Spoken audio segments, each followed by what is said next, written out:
রোজাটা রাখতে হবে একমাত্র আল্লাহ তাআলার সন্তুষ্টির জন্য, কাউকে খুশি করার জন্য নয়, বা বন্ধু বান্ধব আত্মীয় স্বজন ফ্যামিলি কে কি বলবে রোজা না রাখলে, এরকম উদ্দেশ্য নিয়ে যদি আপনি রোজা রাখেন তাহলে আপনার নিয়তটা সহি হলো না, আর আপনার রোজাটা থাকা শুধু উপবাসই রয়ে গেল, কোনো সওয়াব হবে না। তো এক নম্বরে হচ্ছে আমরা রোজা রাখবো আল্লাহর সন্তুষ্টির জন্য, আল্লাহর জন্য রোজা রাখবো। তাহলে আল্লাহ তাআলা বলেন ওয়া আনা আজজি বি, রোজাটা আমার জন্য, আর রোজার পুরস্কার হলো আমি আল্লাহ নিজেই। সুবহানাল্লাহ। 2 নম্বর হচ্ছে রোজা ভেঙে যাওয়ার কারণ,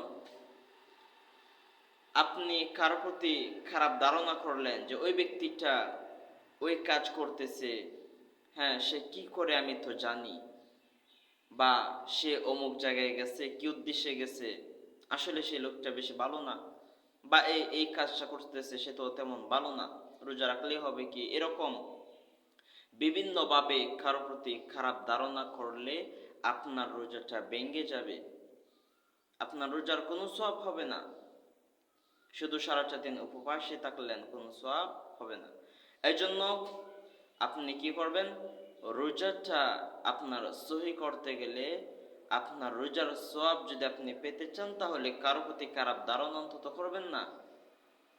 এরপরে কাউকে অপবাদ দেওয়া, একজনের প্রতি একটা দোষারোপ তুলে ধরলেন এবং অন্যের কাছে গিয়ে তার ব্যাপারে সে ধারণাটা আপনি প্রকাশ করলেন, বললেন, তার প্রতি আপনি অপবাদ দিলেন।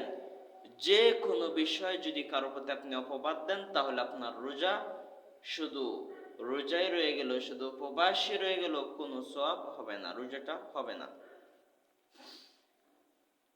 3 নম্বর হলো মিথ্যা কথা বলা, ব্যবসায় মিথ্যা কথা বলা, বা আপনি কোনো একটা জিনিস কিনে আনছেন, একজনে জিজ্ঞাসা করলো ভাই আপনি সেই জিনিসটা কত দিয়ে কিনে আনছেন, আপনি আপনার ওয়েট বাড়ানোর জন্য আপনি বললেন যে ওই জিনিসটা তো আমি 250 টাকা দিয়ে কিনে নিয়ে আসছি, অথচ আপনি 150 টাকা দিয়ে কিনে নিয়ে আসেন, বা 200 টাকা দিয়ে।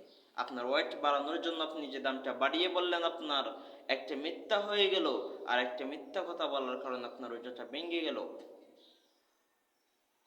4 নাম্বার, আপনি মানুষের সাথে গালিগালাজ করলেন, অনর্থক একজনকে, বন্ধুকেই হোক, একটা গালি দিয়ে দিলেন, বা কোনো ঝগড়া লেগে কারোর সাথে আপনি গালিগালাজ করলেন, আপনার রোজাটা ভেঙে যাবে। 5 নাম্বার যে বিষয়টা, আপনি যদি হারাম